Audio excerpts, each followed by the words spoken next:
Ladies and gentlemen, welcome back to the analysis of YOLENO TV. I hope you're well from wherever you're watching this channel. Now, I want us to continue with the discussion we started yesterday regarding a statement which Rigathi Gachagua made. But in our previous analysis, our focus was on why Rigathi chose to have a separate press address from William Ruto's press address and why Rigathi chose to skip the State House meeting. So in this analysis, ladies and gentlemen, I want us to extend that analysis, and this time round, I want us to focus on this issue of Noordin HAJJI,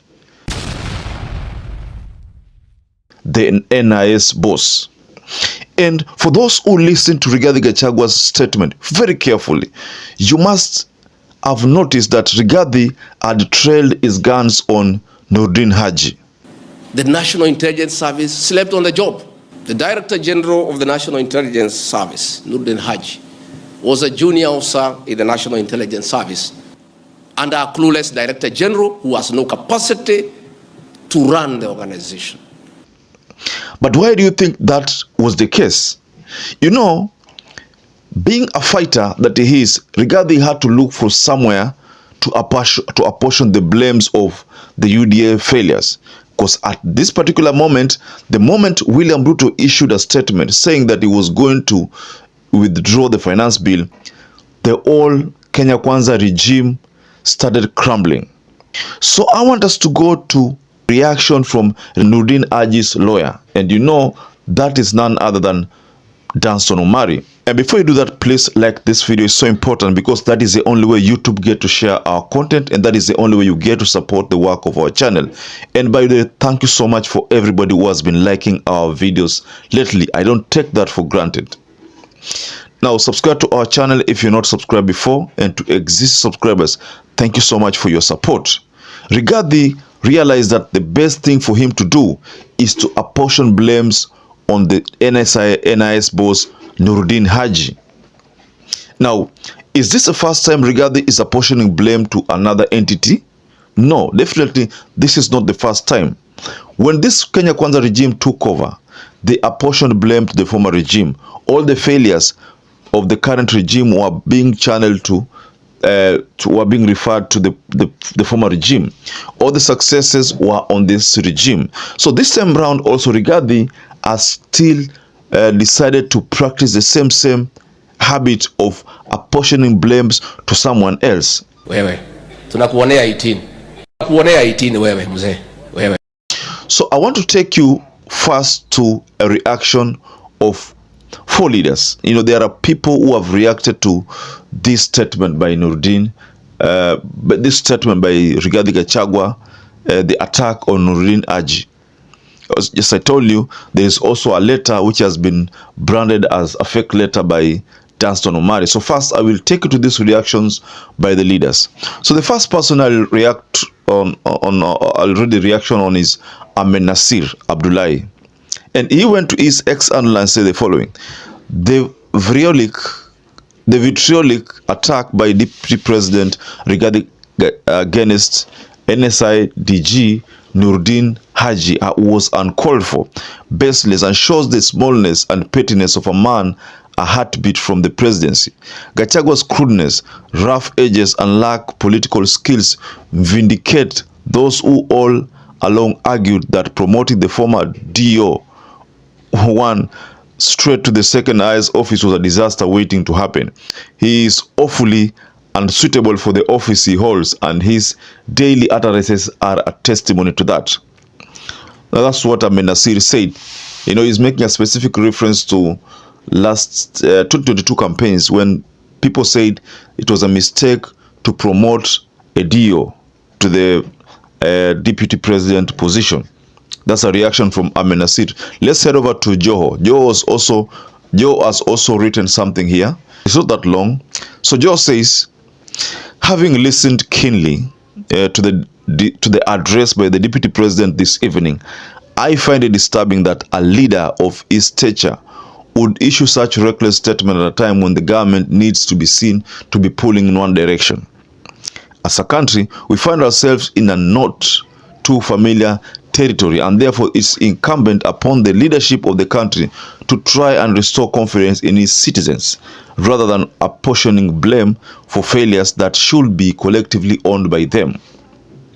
To make it worse, the sentiments by Mr. Rigathi Gachagua marks of tribal undertones, and that's the least this country needs at this time. I would therefore wish to see him lead by example by being the first to take responsibility and resign instead of asking for other people's resignations. So, Rigathi is also being asked to resign. In his statement, he asked Noordin HAJJI to resign. So Joe is asking him to also resign because he has failed. Maybe Joe is making a specific reference to 2022, where many people believe that Rigathi did not act expectedly. There's a way someone is supposed to carry himself by virtue of the status in the society. So Rigathi did not carry himself professionally. That's what Joe is trying to say. And therefore, according to Joe, he says Rigathi should resign. So let's head over to another reaction from Professor Makau Mtua. Professor Makau Mtua also realized that there is need to react. He said, "It's the most shocking statement I've seen from any official in high office in Kenya. It is probably grounds for an impeachment." Professor Makau Mtua is talking about impeach Rigathi. Impeach Rigathi. This is not something that Rigathi would have expected. Impeach Rigathi.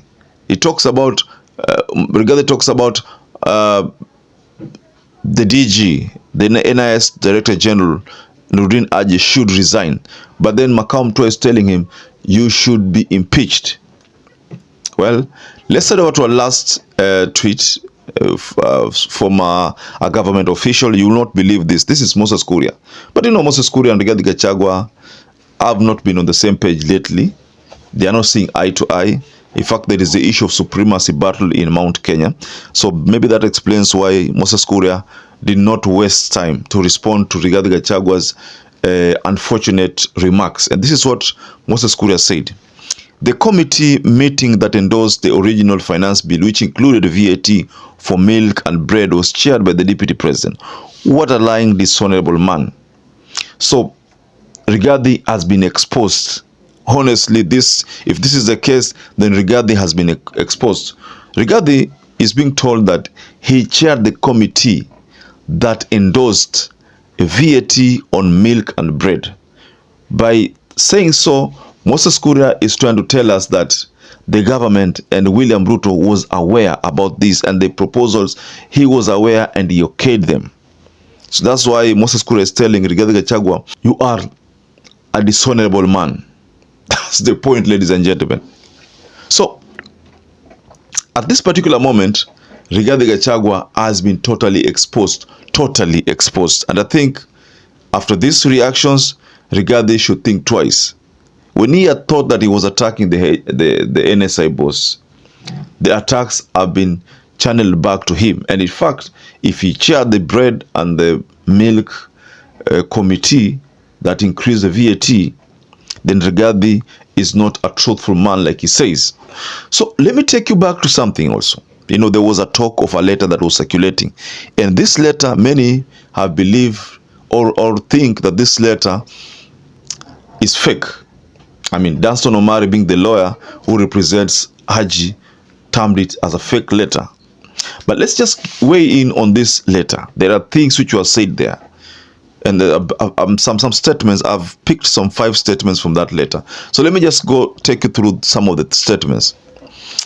The letter says the NISTG reports directly to the president as commander-in-chief. The role of the president as CIC as no deputy. So the deputy wouldn't know what the service presents to the president in its reports. The statement goes further to say, the deputy's actions would suggest that he has a personal interest in the intelligence briefs revolving around the protests. Could it be that he is worried that the NIS may have pinned responsibility at his doorstep? The third statement, it can only mean that the deputy's desire is to sabotage the president in the hope that if the president falls, he can benefit from it. onto the fourth statement. The deputy president should be aware that this service has files and extensive information about him that are damaging to him, but we have kept it under wraps. We invite him to shed off the DP tag so that this service can show him what a personal fight looks like. That is the end of my fourth statement from that letter. So the letter talks about some secrets within the NIS.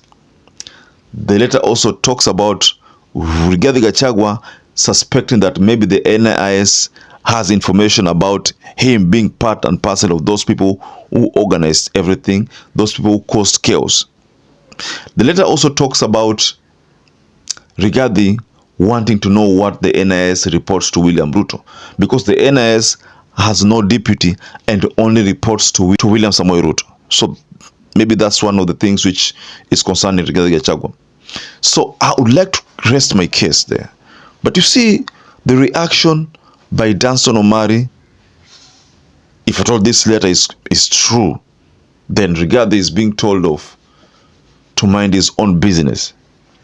Ladies and gentlemen, perhaps if you're watching this video and not subscribed, take 1 second and subscribe. Like this video. Until you catch up again, stay safe and stay blessed.